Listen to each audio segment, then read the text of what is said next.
آئیے ایک نظر ڈالتے ہیں حاصلات تعلم پر۔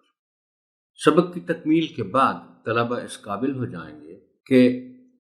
متن کو تفہیم، درست تلفظ اور ادائی سے پڑھ سکیں، نظم و نثر کو فہم کے ساتھ بلند خوانی یا خاموش مطالعہ پڑھ کر متعلقہ سوالات کے جوابات دے سکیں، لغت کی مدد سے الفاظ کے معنی تلاش کر سکیں، اعراب کے بدلنے سے معنی کی تبدیلی کو سمجھ کر استعمال کر سکیں،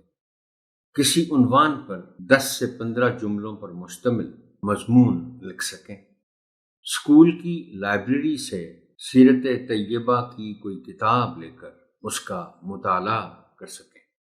رموز اوقاف یعنی وقفہ، ختمہ، سکتہ، استفہامیہ،